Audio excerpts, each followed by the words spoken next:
In this week's episode, she is celebrated internationally for redefining African beauty. But first, a blind man's tale of courage and triumph.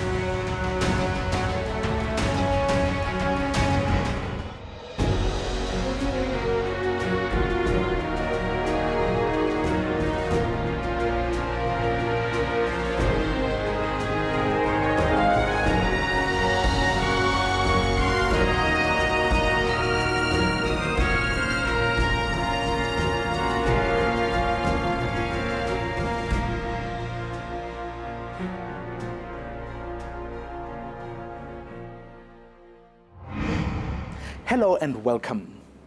From day one, Western Cape resident Hein Wagner lived in a world of total darkness. He was born blind.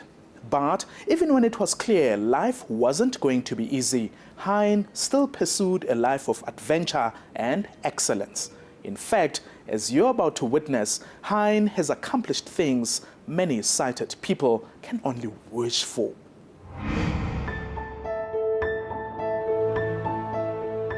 In 1972, a Cape Town couple eagerly awaited their second baby boy.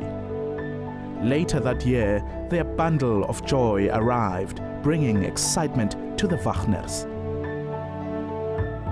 It was a fantastic moment. I mean, when you have a newborn, you know, it's great. And yes, and he was like any normal child, and great to have a new baby in the house. Little Hein grew up normally. But when he reached his second month, his parents became concerned. We sort of realized that there was something wrong with the eyes. When you sort of dangle things in front of an infant, the eyes normally follow. And his eyes just sort of rolled around and didn't sort of focus on anything. A Cape Town eye specialist advised the couple to take their son to a Gauteng hospital. Experts at the Johannesburg facility discovered a shattering reality. The little boy was born blind.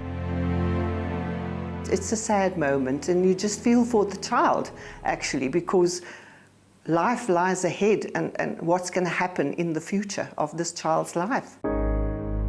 Despite the difficulties they faced with their son, the Wagners still raised their two children in the best way possible. In 1978, they sent Hein to a school for the blind in Worcester.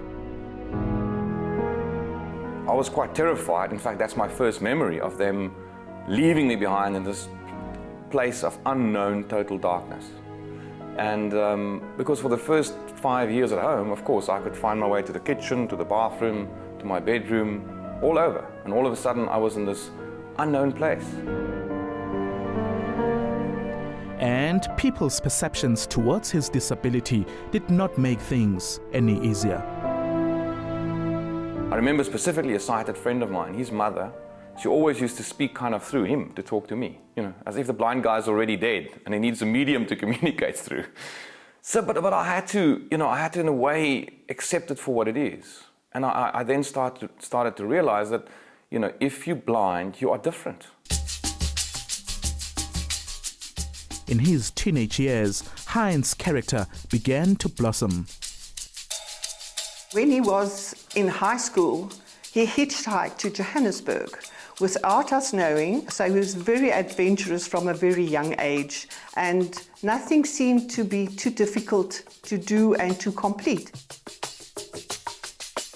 And he did not allow his blindness to stop him from experiencing the beauty of life.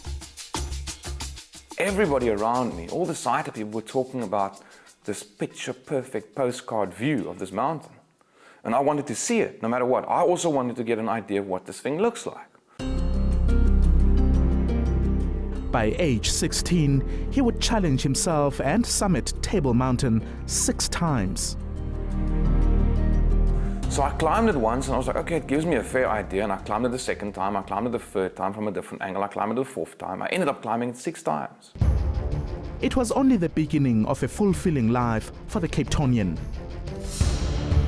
He went on to be part of a group that established South Africa's blind cricket national team, which won the first ever World Cup in 1998. The amount of joy that went through my entire being, through my entire existence that day, knowing that we secured the first ever World Cup for this amazing country that we live in, was so incredible that I wouldn't exchange it for anything. Absolutely nothing, not even the ability to be able to see. But his days of exploration weren't over yet. And in 2005, I said, not only do I want to drive a fast car, I want to become the fastest blind man on 4 wheels.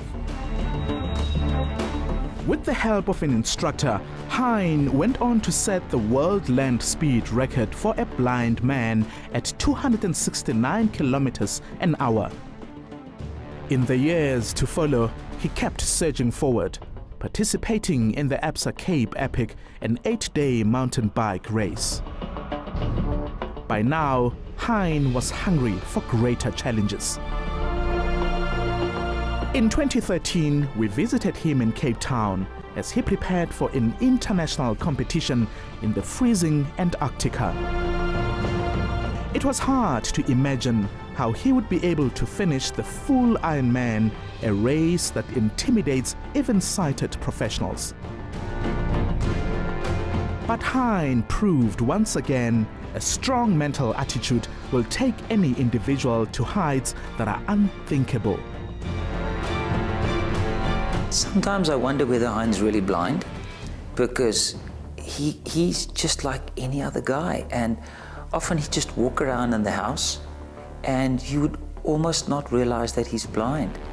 But I think he's a fantastic example of how he can overcome against all odds the challenge that he has, and he does so wonderfully.